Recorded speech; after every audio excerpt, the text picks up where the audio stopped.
Kendrick Lamar's Super Bowl halftime performance was the most watched event in human history, with more views than the moon landing. Apologies for the wind and the background noise. There are college courses dissecting his Pulitzer Prize-winning lyrics and his impact on American culture. So if you didn't like it or appreciate it, and you can't be bothered to educate yourself, he literally told you to turn the TV off at the end of his performance because it wasn't for you.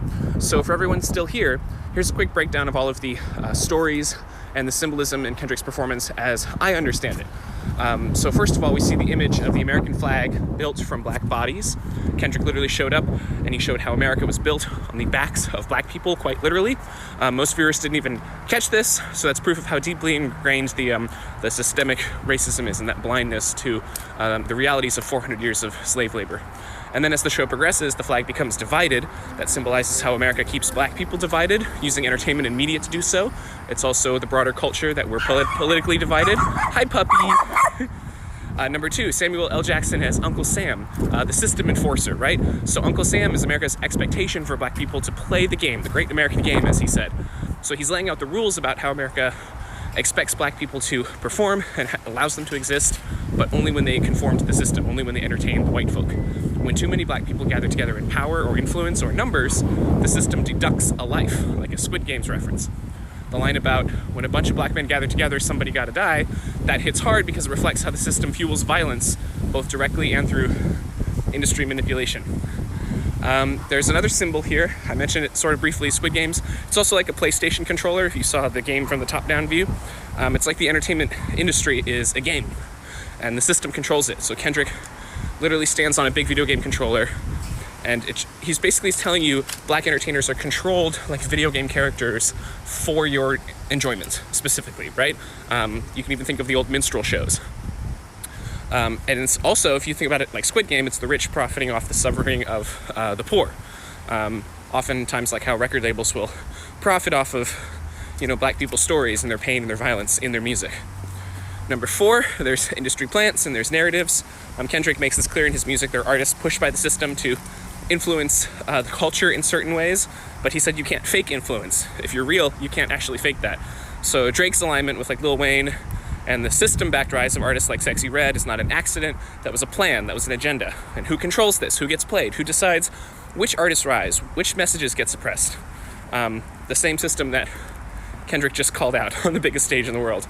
So if you've heard of Not Like Us, you know it's a diss track against Drake, but it's not just that, it's a statement. The song isn't just about Drake, it's about all of the ways that black culture has been infiltrated and manipulated, and it's about all of the sexual assault and abuse cases. So it's a rejection of the way the industry wants you to behave, and it's a rejection of people who don't authentically represent the culture. So Kendrick used this moment to declare that the system can't fake the real thing. You can pretend, but you're not like us. And then Serena Williams, she's sea-walking, direct response to media criticism, almost the same message. After a championship win at Wimbledon, she did that dance, and she was criticized for being too ghetto. So Kendrick flipped the script and said, if you had a problem with it then, but not now, you've just exposed yourself to the hypocrisy, right? He also wanted to protect black women from disrespect, including the recent shots that Drake took at Serena and her husband. And then we have the performance ending with a game over in the stands, and Kendrick turns the TV off. He turned the game off, so there's no grand celebratory ending, no fireworks, just silence. And why did he do that? Because he's not here to entertain, he was here to educate, to disrupt, to tell the story, to wake people up.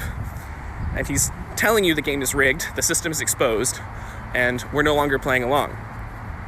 So people have asked me, why was this the biggest Super Bowl performance in history? Because it wasn't a performance, it was a protest. It was this huge protest that happened in plain sight, and a lot of people didn't even realize it. The Super Bowl is America's biggest stage, and Kendrick just used it to expose the very system playing him and exploiting him and using him, and every artist, essentially. He refused to play the expected shucking and jiving performance. He didn't use a band from New Orleans. He did it in a way that almost made a lot of white America uncomfortable because we didn't understand. So he's forcing conversations about power and manipulation and control and what's the purpose of black entertainment.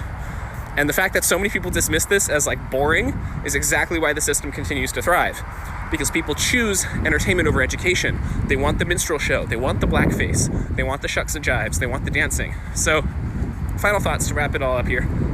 This was a declaration. This was a statement. He didn't just perform. Kendrick protested He exposed and rejected a system that is trying to promote cultural authenticity, but it isn't. And he says, we see you, we're done playing your game, you're not like us, we're done being exploited for your entertainment, we're gonna go do our own thing. And there are already college seminars and college courses about Kendrick's Pulitzer Prize winning lyrics and his Grammy Award wins, and this will be talked about for years, not just as a performance, but as a moment, like a cultural protest in history. So I hope that sums it up for people who didn't quite get it and weren't quite sure about the implications of some of the other symbolisms there. But I look forward to hearing your thoughts about all of that and more. And if you have any other images, anything I missed, please feel free to link it in the comments below. Okay, bye-bye.